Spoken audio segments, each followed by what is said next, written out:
Hello, hello, Prez here. Today we're taking a look at a gameplay video sent in by a viewer. Kyori is active in the Purple Discord and they sent me in this game to take a look. Got a game against Kayo, but before we get started, just a reminder that there's an open invitation for anyone to send me in gameplay reviews. I think it'll be really helpful as content for people to see me talk about games that I have not played, just so that we can talk about some of these really niche decision points that maybe aren't quite obvious, especially if you're just starting to learn the hero. Prism has such a huge knowledge curve. It's not a bad thing. It just means that sometimes it's not always obvious what you need to be doing, and being able to review gameplay videos in which making these decisions is the difference, that's something that I hope will be really helpful for people. The first thing we're going to do is go through sideboarding. So looking here, first let's talk about the list, of course. There are quite a few 2-ofs in this list. I don't love 2-ofs. I think 3-ofs are really, really important in Flesh and Blood. You want your deck to be consistent at doing the thing you design it to do. And the best way to do that is with a 3-of. That doesn't mean you never run 1 and 2-ofs, of course, but the sweet spot for 2-ofs, in my opinion, is when you never want to draw more than one copy of the card at the same time. That all you got? Arable, Blue Angelic Wrath, Reprimand, your blue auras. These are all cards that do arguably fit into that category. And of course, these are things that are down to a personal preference, personal play style.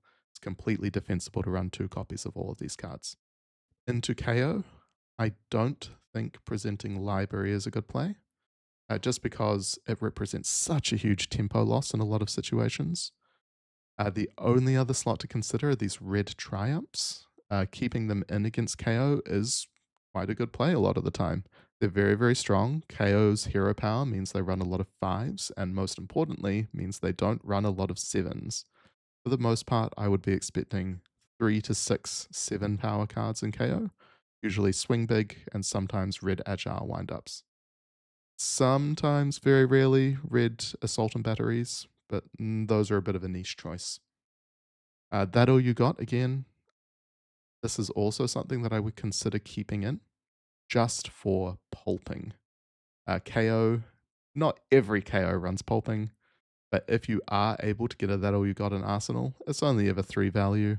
And if they do happen to play a pulping, then you just stop their turn on the spot. Such huge value. You stop their turn for 2 cards, you get 3 cards to work with, and you just waste whatever's left in their hand. If that's a Blood Rush Bellow turn, ooh, that's some good value. This turn 0 hand. So there's actually a world where you just don't play anything here. Right? This Triumph is one of your premium cards. You've only got 2 Reprimands in your deck and you've drawn them both in your opening hand. There's a very real world where you just don't play anything here. The downside to that is your opponent having a wind up, but the upside of attacking here is what? You get some cards out of your opponent's hand, they get to redraw. The best case scenario is you get some armor, but then you're left without an arsenal by sending a second herald. Right, yeah, so they did have the agile wind up, they had the mighty wind up, so it would have actually been pretty bad if you had just passed and done nothing. Sending just the blue protection off the reprimand and seeing what happens, I think is a better play here. Because now you're in a scenario where you don't have an arsenal, your opponent gets to fully draw, and the only value you actually got out of your turn 0 is 2 armor out of your opponent's armor suite. But remember that their armor suite can provide 2, 5, 8, 11 in total.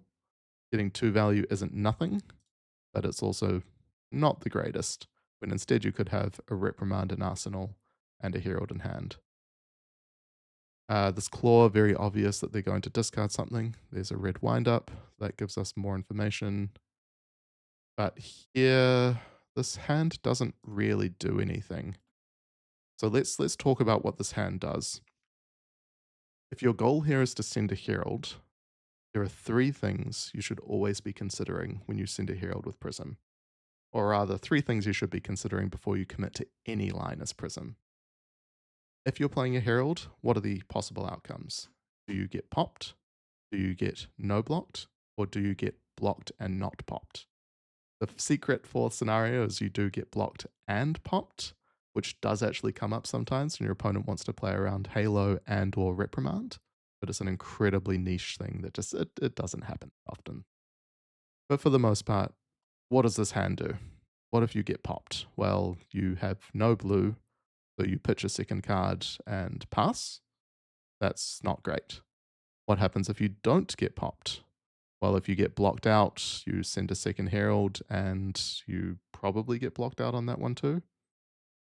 If your opponent can block one but not two, there is a world where you get to get a Herald and Soul and get to fetch a Ponder off your Erudition Figment and get an Arsenal anyway.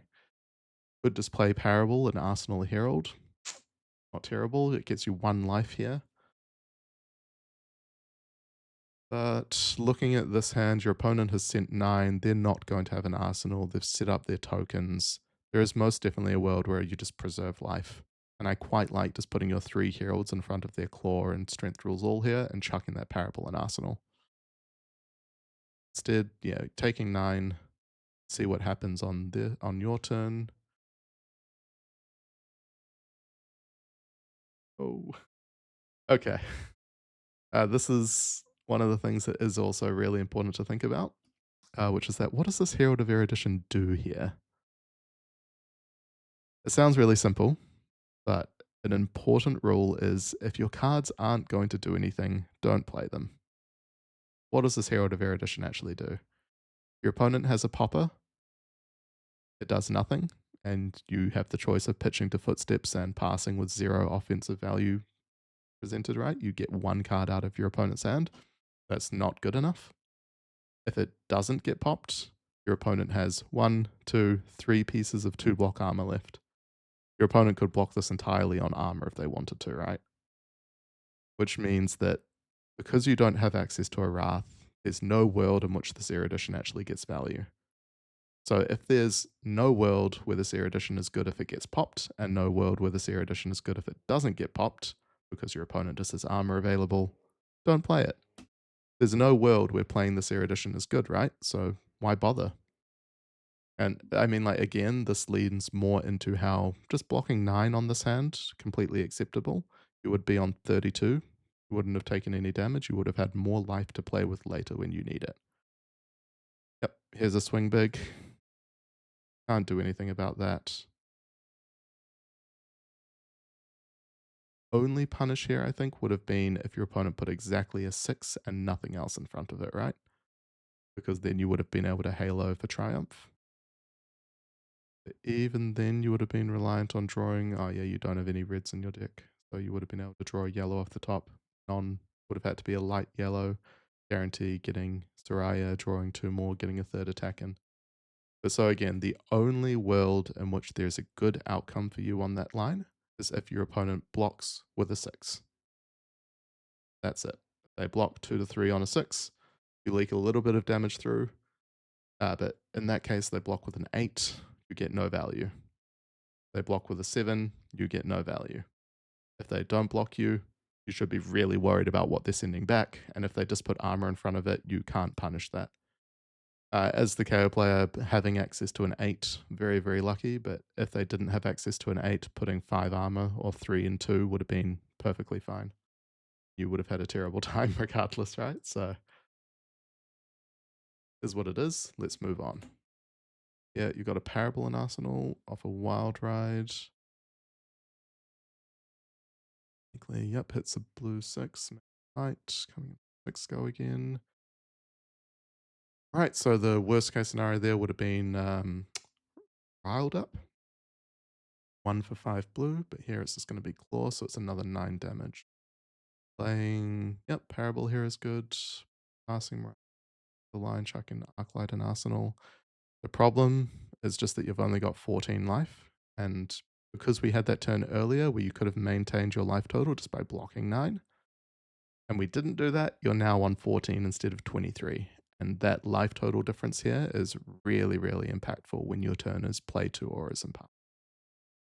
There's a pulping, so that makes me think about that all you got again. And most importantly, if you had them in your deck, seeing that pulping lets you value the card a lot more.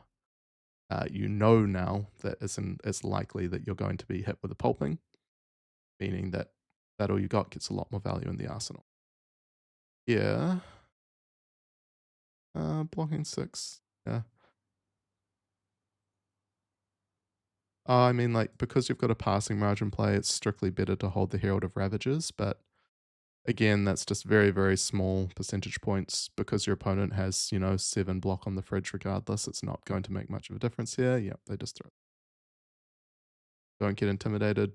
That's fine. Dodge some of their value, but they're holding their entire hand, so you should be quite worried about what is coming next. Having an Arclight in Arsenal on 5 life is also not the best position to be in, just because it forces you into certain lines. Prism's greatest strength is her flexibility, so when your flexibility gets limited and your opponent gets to force you into bad blocking decisions, run rough, not riled up. When your opponent gets to force you into bad blocking decisions, that's when everything falls apart and you lose the game. Here, rolling that scabs. There is a world. There's a world where you play Arclight on top of that scabs roll, but then you're just locking yourself into that 50-50, which I don't love. So yeah, again, because there's an Arclight in Arsenal, you're just kind of forced into playing it and hoping for the best. The worst part, of course, is that you don't have the life to tank the rest of this turn. You can't play Arclight and waste their next turn. You have to take the damage off this claw, and taking damage when you play an Arclight is not a great outcome.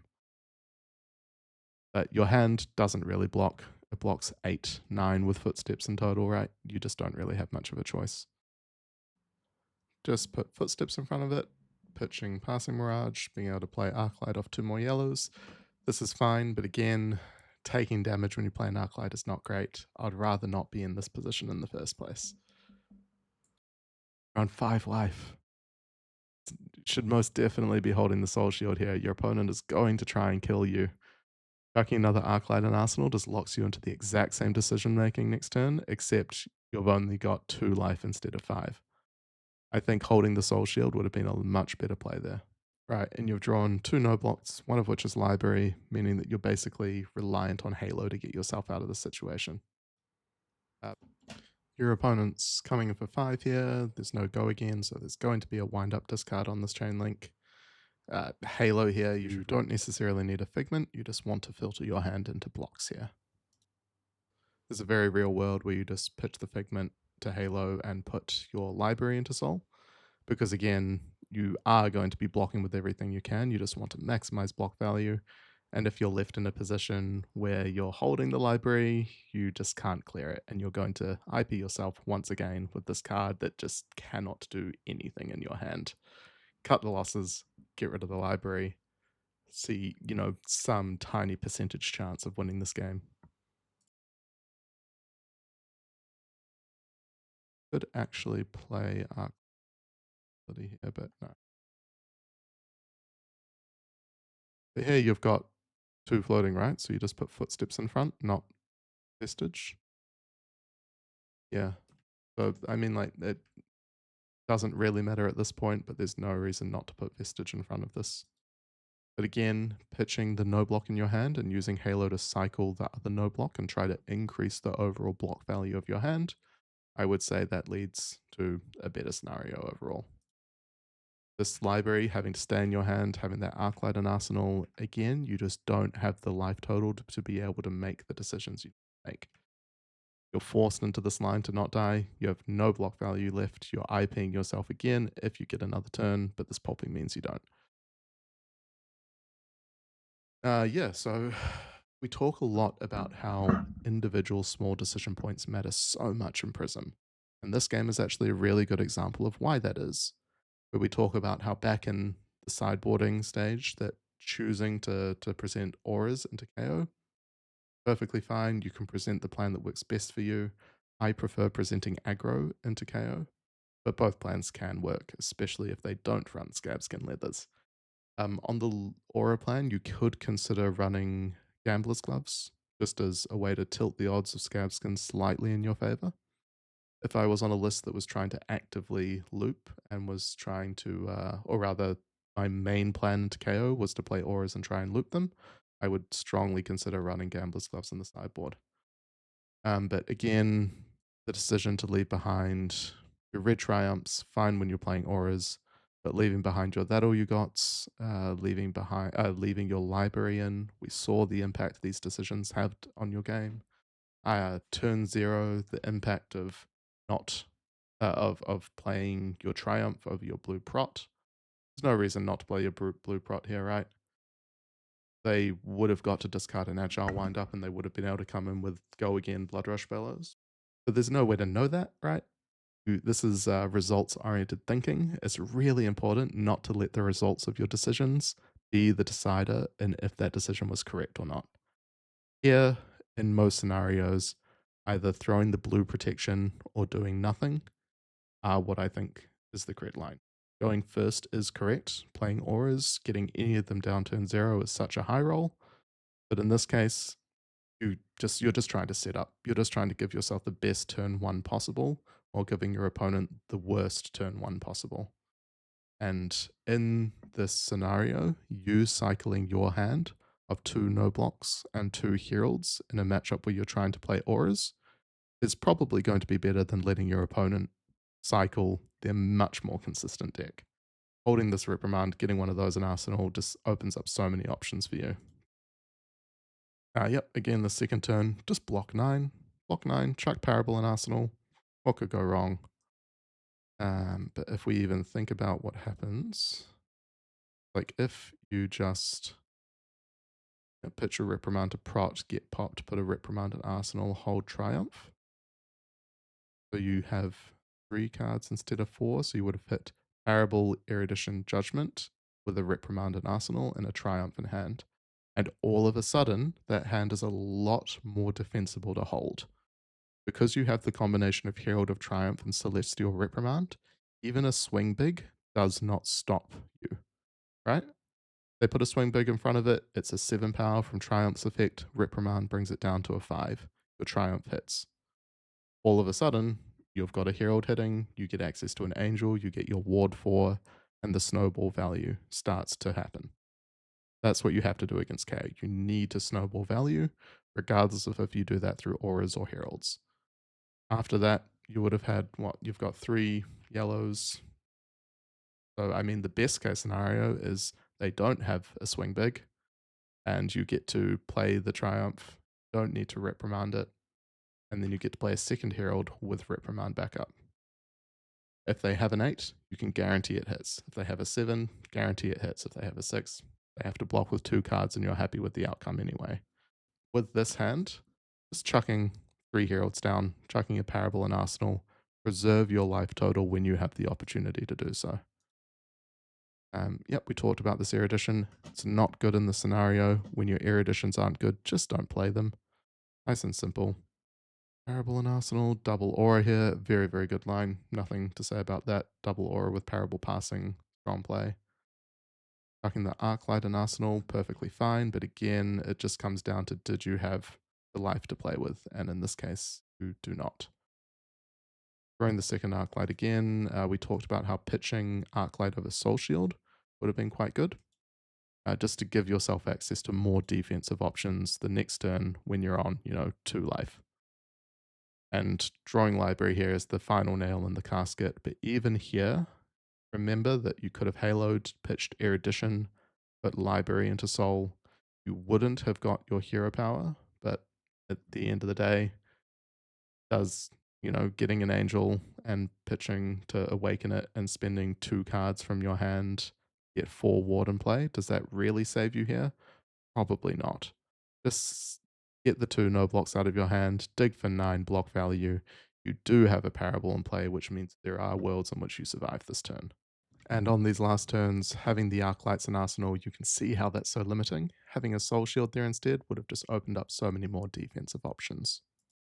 Died doing the thing you love, which is drawing Great Library of Solana, and I can't fault you for that. Huge thanks to Kyori for sending in this replay. There are a lot of decision points in here, which I'm able to identify. And again, it's not that any individual decision point matters, it's the cumulative effect of all of them that matters the most. Every single game of Flesh and Blood has so many decision points, and a hero like Prism really, really exemplifies this idea. There are so many things you're able to do in any given game. So just making sure that you're choosing the best outcome or making the best decision with the information available at every single point is so important. There are so many decisions within every single game, from sideboarding to gameplay decisions, how you play individual turns. There are so many things to get right, guys, and that means that there's just a huge, huge knowledge skill check, basically. There's so much learning that goes into this hero, which is one of the things I love about them. There's always more to learn, and that means that there's usually always a way you could have won that game.